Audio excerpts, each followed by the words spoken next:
മലയാളി പ്രേക്ഷകരുടെ ഇഷ്ടതാരമാണ് ജഗദീഷ്. ഇന്നും പ്രേക്ഷകർ ഓർത്തിരിക്കുന്ന നിരവധി കഥാപാത്രങ്ങൾക്ക് ജീവൻ നൽകിയ ജഗദീഷ് ഇന്നും മലയാള സിനിമയിൽ സജീവമാണ്. 4 പതിറ്റാണ്ടിനിടയിൽ മായൻകുട്ടി, അപ്പുക്കുട്ടൻ തുടങ്ങിയ മികച്ച കഥാപാത്രങ്ങൾ അദ്ദേഹം പ്രേക്ഷകർക്കായി സമ്മാനിച്ചിട്ടുണ്ട്. ഹാസ്യ താരമായാണ് കരിയർ തുടങ്ങിയതെങ്കിലും ഇന്നും മലയാളത്തിലെ മികച്ച നടൻ കൂടിയാണ് അദ്ദേഹം.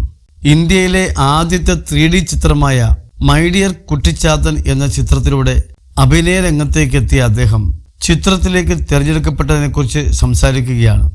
നവോദയയിൽ നിന്ന് അഭിനയിക്കാനുള്ള വിളി വരുമ്പോൾ മഞ്ഞിൽ വിരിഞ്ഞ പൂക്കളിൽ മോഹൻലാലിന് കിട്ടിയ പോലൊരു വേഷമാണ് തനിക്കുണ്ടാവുക എന്നാണ് കരുതിയതെന്നും കോളേജിൽ മോഹൻലാൽ തൻ്റെ ജൂനിയർ ആയിരുന്നുവെന്നും ജഗദീഷ് പറഞ്ഞു. വനിതാ മാഗസിനോട് സംസാരിക്കുകയായിരുന്നു അദ്ദേഹം. ഇന്ത്യയിലെ ആദ്യ 3D സിനിമ മൈ ഡിയർ കുട്ടിച്ചാത്തനാണ് എൻ്റെ ആദ്യ സിനിമ. 100 ദിവസം ഓടിയ ആ ചിത്രത്തിലാണ് തുടക്കം എന്ന് പറയാനാകുന്നത് വലിയ ഭാഗ്യമല്ലേ. നിമിത്തത്തെക്കാൾ എന്നെ സിനിമയിലേക്ക് എത്തിച്ചത് സ്നേഹമാണ്. നവോദയയുടെ സംവിധായകനായ കെ ശേഖറും അന്ന് സംവിധാന സഹായിയായിരുന്ന TK രാജീവ് കുമാറും ആണ് മൈ ഡിയർ കുട്ടിച്ചാത്തനിലേക്ക് എൻ്റെ പേര് നിർദ്ദേശിച്ചത്. വെറും 1.5 സീനിൽ വരുന്ന കഥാപാത്രം, ക്യാബറെ അനൗൺസർ. ആരെ വേണമെങ്കിലും അഭിനയിപ്പിക്കാമായിരുന്നു.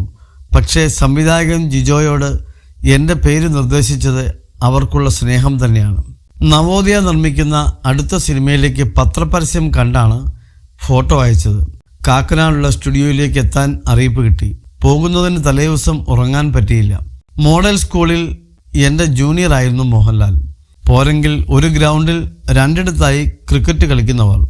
മഞ്ഞിൽ വിരിഞ്ഞ പൂക്കളിലൂടെ ലാൽ വലിയ പ്രശസ്തനായി. അതിനുശേഷം നവോദയ നിർമ്മിക്കുന്ന സിനിമ ലാലിനെ പോലെ അടുത്ത വില്ലനോ നായകനോ ആക്കാനാണ് ആ ക്ഷണം എന്നാണ് കരുതിയത്, ജഗദീഷ് പറയുന്നു.